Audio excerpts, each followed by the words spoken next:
Hi!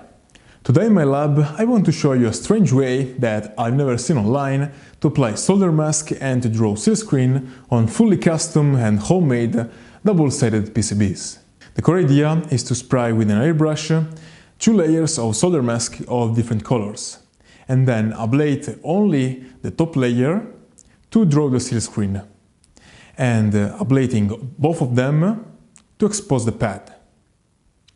Let's see some experimentations and how I've done that. This is the double-sided PCB I'll be working on in this video.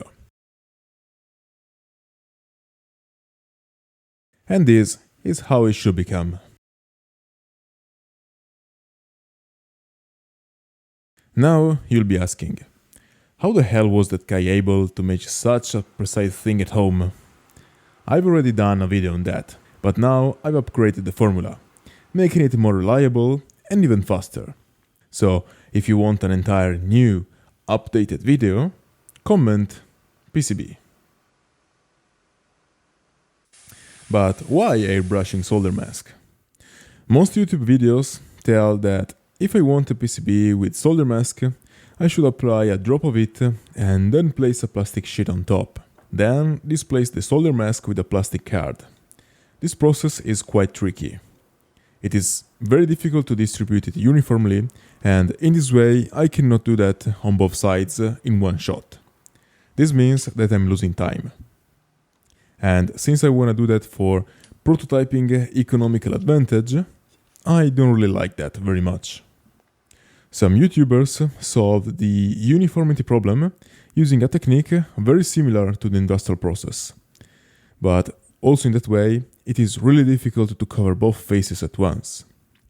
So I thought that the airbrush was the solution for that, even if it comes with a few disadvantages. To be honest, I haven't figured out yet what I am, but for sure, I am not an artist. So I had to learn how to use an aerograph. For sure, the UV solder mask is too viscous, so I had to dilute it, even if I didn't know if it was still working by adding a solvent. A test adding some acetone and spreading it with a normal brush worked surprisingly well.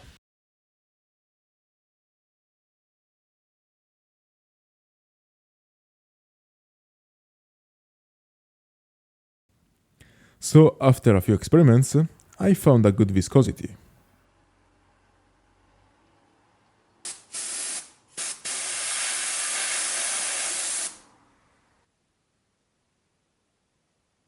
After curing it, under the microscope I could see a pretty uniform and thin layer. That sounded really good. And I was also generally impressed by the thermal resistance. That was a success. So I could start experimenting with the Silkscreen.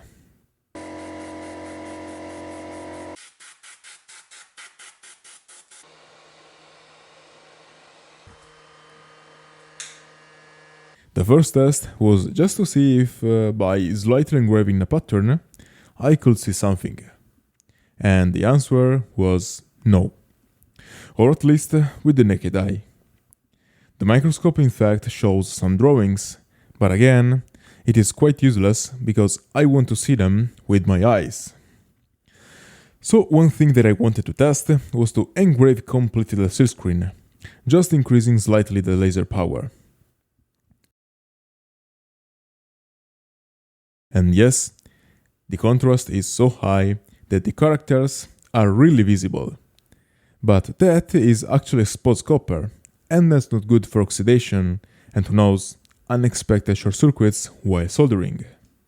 To solve that, I tried to cover everything with a layer of the most transparent solder mask that I had. That was yellow. It is very cool to see that putting yellow on top of blue, the effect is like having a green solder mask. That seemed promising, but this process doesn't take into account that the contrast is due to the presence of copper behind, that reflects the light quite well. This means that if some portion of the silkscreen is drawn between two traces, you cannot see anything. And the laser can also burn that space, creating parasitic resistances. So, even if this sounds cool, unfortunately, it is not reliable. So the last thing to try was the thing I said at the beginning. Deposit 2 layers of solder mask of different colors, and ablate only the top one for the silkscreen, and both of them to expose the pads.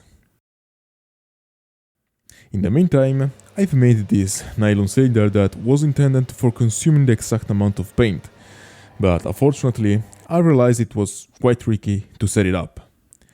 So I ended up not using it.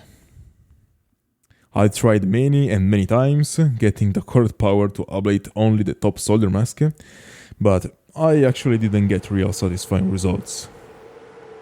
However, I wanted to try the same on a real board.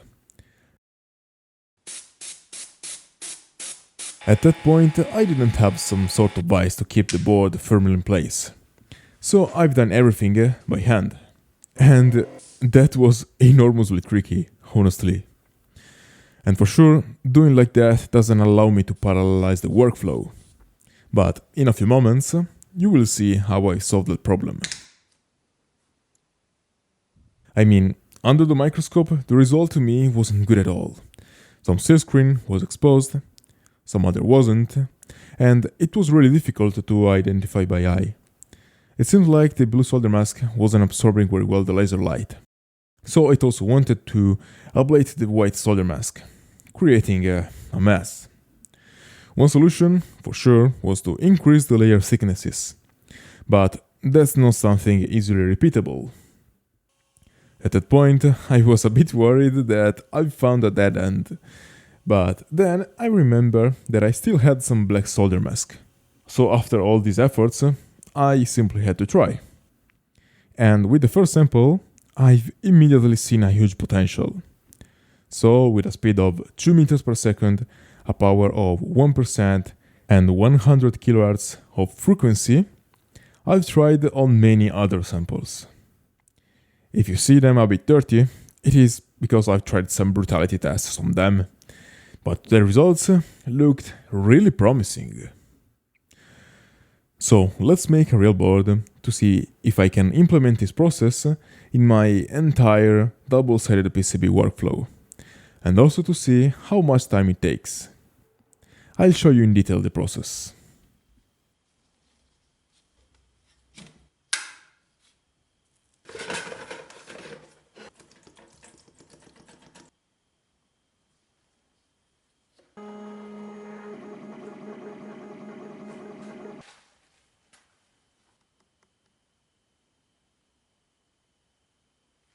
One thing to notice is that the electroplated holes are really low quality using my standard technique.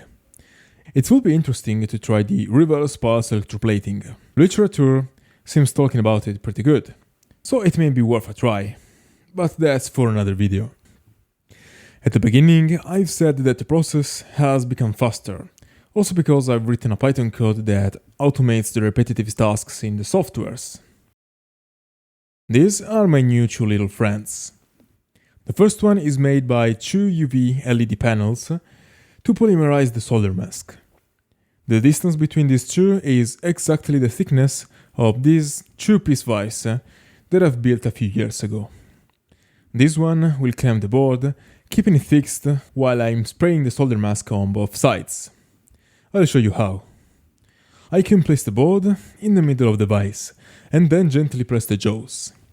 Since the steel rods are slightly stuck, it means that they can stay pretty fixed without moving the board.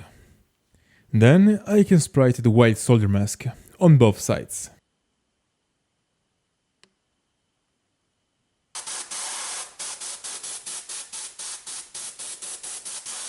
And this vise helps me a lot in rotating the board without touching it. Then I can heat it for no more than 30 seconds to dry out the solvent. And consequently, I can put it under UV light for 1 minute. During this period, one smart thing to do is clean the airbrush to save a little bit of time. Then I can do the exact thing, but with black solder mask.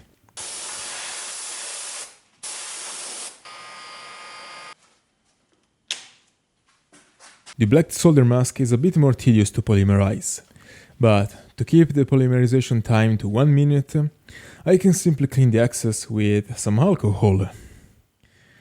For my 20 watt fiber laser, I've seen that 3 passes at 2 meters per second, 60% power and 20 kHz is enough to remove both layers, revealing a fresh copper surface ready to be soldered. With lower power densities, it creates an invisible layer that doesn't allow soldering. With higher power densities, the risk is to damage the copper. The parameters for the Silkscreen are the same as before. The text is definitely really small. Each character is about 0.5 mm tall, but this was also a test to understand how small I can make them. And I can still see them with my eyes. This is what I got.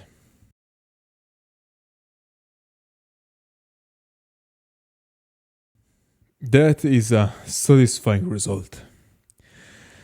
I was worried about the holes, that with that amount of power they may have been destroyed, but checking with the multimeter, they were all in good health. Instead, I've noticed that that amount of power seems also helping removing the solder mask inside the holes. This is absolutely fantastic because it helps a lot the soldering of true holes components.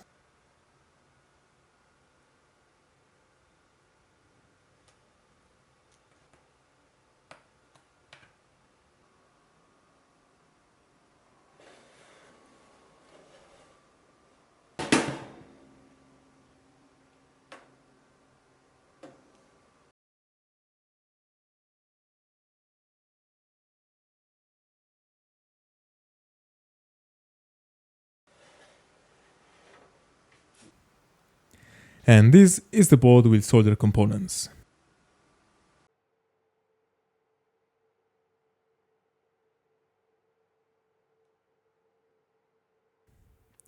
This board is for an infrared remote that I will use to control my cameras. It fits inside this 3D printed case.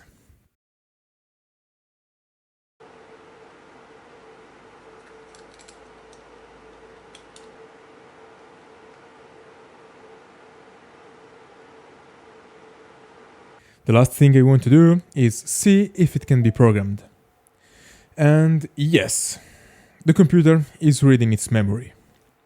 If I release one button, this device will turn off on its own, because it has a small circuit that turns on the chip only when a button is pressed, or if a specific GPIO is turned on. But unfortunately I didn't code it yet, because otherwise this video would have never been published in these days. However, there is still a lot to understand behind all of this, and maybe, who knows, this technology can also allow me to make multi-layer PCBs. Always everything made at home. But you will never know if you're not subscribed. If you were interested in collaborating with me, or you simply wanted to contact me, just send me an email, which is in the description down below. I haven't anything else to say, so thank you very much for watching, and I'll see you in the next one. Bye!